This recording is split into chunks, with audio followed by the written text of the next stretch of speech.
Kalau sebut tentang emas, ramai orang hanya membayangkan tentang barang kemas, iaitulah gelang, rantai, subang dan sebagainya.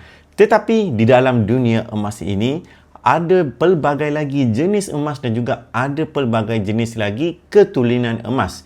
Jadi, dalam video kali ini, saya nak terangkan apakah perbezaan di antara barang kemas dan juga emas tulen 999 Golba ataupun Dina seperti yang ada dalam tangan saya ini.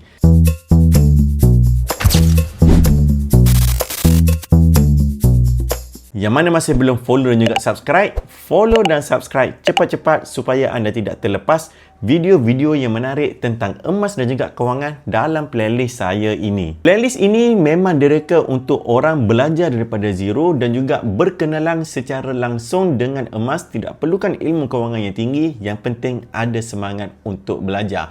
Berbalik kepada topik yang saya nak sampaikan tadi, iaitu apakah bezanya di antara barang kemas dengan Golba dan juga Dina. Okey, baik, kita pergi satu persatu. Pertama, dari segi ketulinan, memang dah beza dah. Barang kemas ketulinannya ialah 916 ataupun 91.6% ketulinan.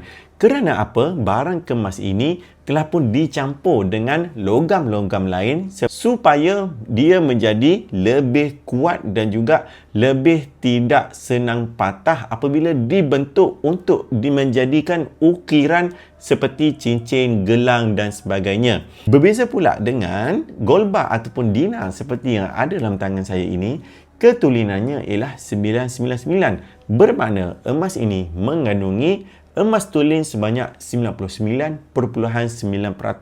Senang cerita, emas ini tidak dicampur dengan bahan-bahan logam lain, jadi dia memang betul-betul tulen.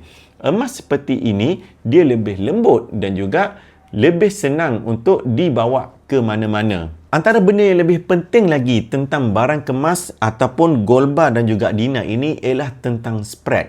Saya yakin ramai di luar sana belum pernah dengar maksud spread.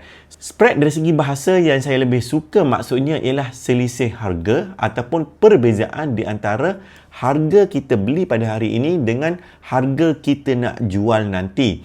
Untuk barang kemas, spread ataupun selisih harganya sangat tinggi tuan-puan, iaitu boleh mencecah 25 hinggalah ke 40%.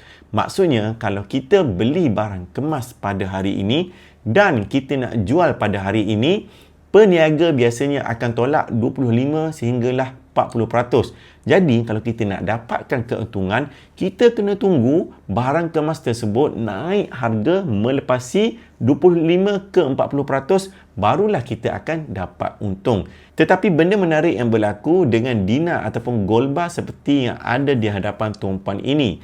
Ini ialah emas-emas pelaburan dan juga simpanan. Spread ataupun selisih harga bagi emas Dina ataupun Golba ini sangatlah sedikit berbanding dengan barang kemas tadi, iaitu hanyalah sekitar 6% ke 9% sahaja. Jadi kalau anda simpan Golba ataupun Dina ini melepasi 6 ataupun 9%, anda telah pun akan dapat untung. Jadi kalau kita simpan Golba ataupun Dina, kita akan lagi cepat untung sebenarnya. Dan istilah yang selalu orang guna untuk spread ini ialah susut nilai. Walaupun nampak macam betul, tetapi saya tidak gemar menggunakan term tersebut sebab emas ini dia tidak susut. Cuma adanya perbezaan di antara harga beli dan juga harga jual. Itu sahaja. Kalau anda rasa video ini bermanfaat, cuba tekan like, subscribe, komen dan juga share supaya lebih ramai lagi yang dapat manfaat, dan cuba komen di bawah berapa gram yang anda plan nak simpan sebenarnya. Saya nak tahu supaya saya boleh bantu anda kepada langkah-langkah yang keseterusnya. Kita jumpa dalam next video. Assalamualaikum.